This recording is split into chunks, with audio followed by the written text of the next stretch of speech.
Ancient Rome, a civilization of grand legions, monumental architecture, and brilliant minds. But behind the marble facades and epic tales of conquest lies a darker, more intimate story, one they desperately tried to bury. Tonight, we unearth a wedding night ritual so disturbing, it was intentionally scrubbed from the official records. This is a side of Roman life you were never meant to see. Imagine a young Roman bride, her heart a mix of excitement and apprehension. Her wedding day, the dies nuptialis asterisk, has been a whirlwind of rituals. She's worn the tunica recta asterisk, the special white tunic, and the vibrant flame-colored veil, the flammum asterisk. She has been ceremoniously kidnapped from her mother's arms and carried over the threshold of her new home to prevent a bad omen. Now, the feast is over, the guests have departed, and she stands on the precipice of her new life, in the marriage chamber. But what happened next was the part history tried to forget.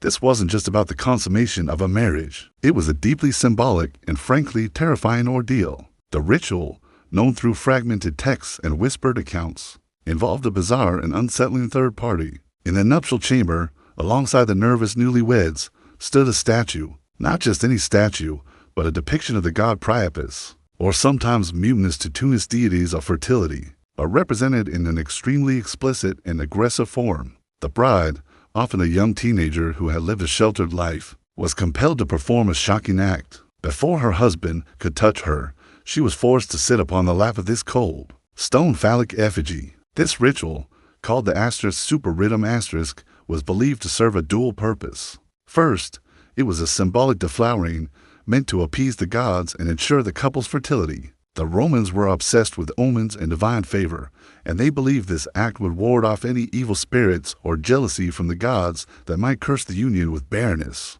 But there was a darker, more psychological layer to this practice. It was a brutal and immediate assertion of patriarchal power. The ritual served to prepare the bride for her marital duties, stripping away her innocence in the most impersonal and humiliating way possible. Have you ever wondered what really happened on a Roman wedding night? We all picture romantic scenes, but the reality for some was a ritual so strange and disturbing that Rome itself tried to bury it. Get ready, because we're about to uncover a piece of history they didn't want you to know. Weddings in ancient Rome were grand public affairs.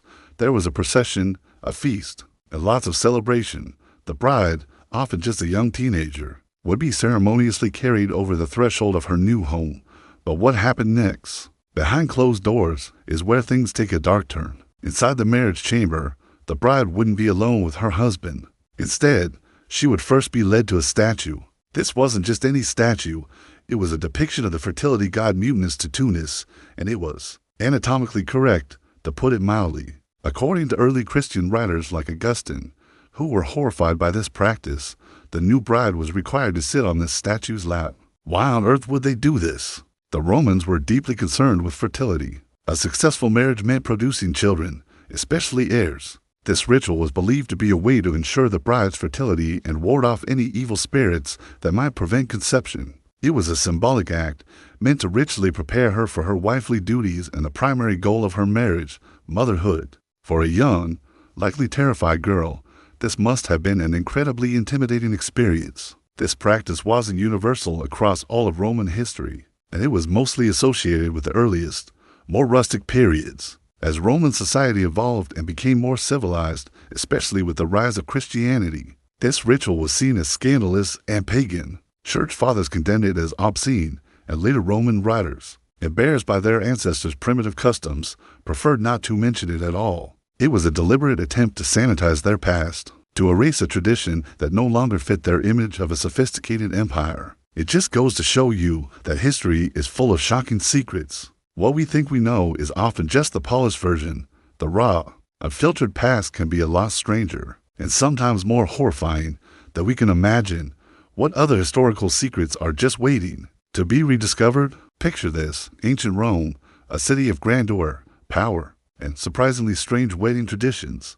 While we imagine romantic ceremonies, there was one wedding night ritual so bizarre and shocking that Roman historians themselves tried to scrub it from their records. It's a story they didn't want you to know. So, you've just gotten married in Rome. The vows are said, the feast is over, and it's time for the bride to be carried over the threshold. Sounds familiar, right? But here's where things take a dark and unexpected turn. This wasn't just a sweet, romantic gesture. It was a ritual rooted in a grim, foundational myth of Rome itself. Let's rewind to the very beginning of Rome. The city was new, full of men, but missing one crucial thing: women. Romulus, the founder, came up with a solution. He invited the neighboring Sabine tribe to a festival, and at his signal, the Roman men ambushed them, kidnapping the Sabine women and forcing them into marriage. This violent event became known as the rape of the Sabine women. Now, how does this connect to the wedding night? The act of carrying the bride over the threshold was a reenactment, a symbolic echo of that very first, violent abduction. The groom wasn't just carrying his new wife, he was symbolically seizing her, just as his ancestors had seized the Sabine women. The bride, for her part, was expected to play along, sometimes even feigning resistance, to make the reenactment more authentic. It was a disturbing piece of historical theater, a reminder that the foundation of Roman marriage was, in some ways, built on an act of aggression. But why was this part of the ceremony? For the Romans, it was about connecting to their past and their identity. It reinforced the idea of Roman strength and dominance, even within the most intimate moments of life. The groom was asserting his power, not just as a husband, but as a Roman man, heir to a legacy of conquerors. For the bride, it was a symbolic surrender, marking her transition from her own family to her husband's, leaving her old life behind completely. It was a stark message: you belong to him now, just as the Sabine women belonged to Rome. Now, here's the interesting part. If this was so important, why did later Roman writers, like Livy and Plutarch, seem so uncomfortable with it? They tried to downplay the violence of the original myth. They spun stories about how the abduction was actually a misunderstanding, or that the women eventually fell in love and chose to stay.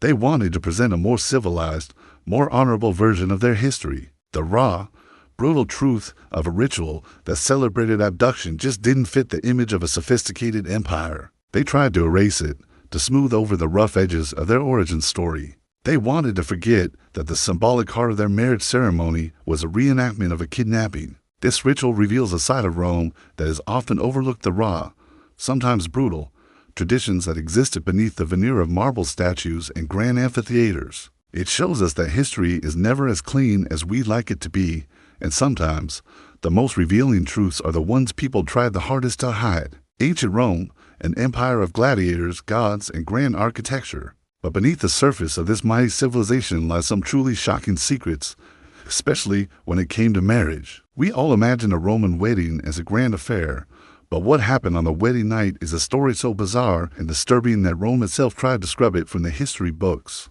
This isn't just some forgotten custom, it's a ritual that challenges everything we think we know about Roman society. So, what was this horrifying ritual? Picture this: a young, terrified bride on her wedding night, brought not to her husband's bed, but to a temple. There, she wasn't met by her loving groom, but by a statue, a very specific, very strange statue.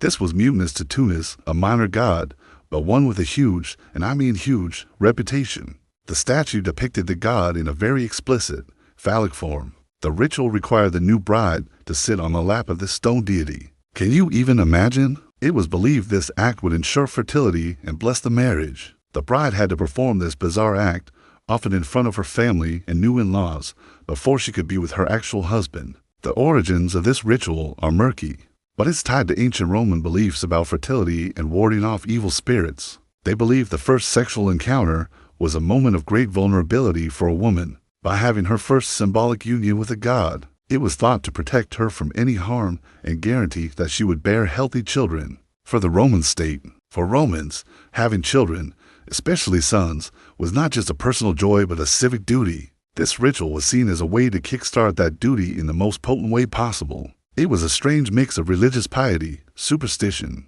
and what we would today consider an incredibly invasive and traumatic experience. Now, you might be wondering, how did the Romans feel about this? Well, it was a mixed bag. For centuries, this was just part of the tradition. It was normal. But as Rome evolved, and especially with the rise of Christianity, attitudes began to shift dramatically. Christian writers like Arnobius and Augustine were absolutely horrified. They condemned the ritual as pagan, obscene, and utterly degrading to women. They wrote about it with disgust, painting a picture of a depraved practice that highlighted everything they felt was wrong with the old Roman religion. Their writings are actually one of the main reasons we know about this ritual today. They wanted to expose it to show the moral superiority of their own faith. This public shaming worked. As Christianity became the dominant force in the empire, the old gods and their strange rituals were pushed into the shadows. The temple of mutinous to Tunis was likely destroyed, and the practice itself was actively suppressed. Roman historians and officials, eager to present a more civilized image of their past, simply stopped writing about it. It became a piece of history they were deeply ashamed of, something to be erased and forgotten. It's a powerful example of how societies can rewrite their own history, burying the parts they find embarrassing. What's truly fascinating is how this one ritual reveals the complex and often contradictory nature of Roman society. They were master engineers and legal minds, yet they held on to deeply superstitious and, to our eyes, barbaric practices. It shows us that a society can be both advanced and primitive at the same time. The story of mutinous to Tunis is more than just a shocking anecdote. It's a window into the Roman psyche, their deepest fears about fertility, and the immense pressure placed on women. It's a reminder that the past is a foreign country, and their idea of normal can be our idea of a nightmare. Thanks so much for watching. If you found this dive into Rome's hidden history as fascinating as I did, make sure to like this video and subscribe for more untold stories from the past. Let me know in the comments what other historical mysteries you'd like me to uncover next. See you in the next video.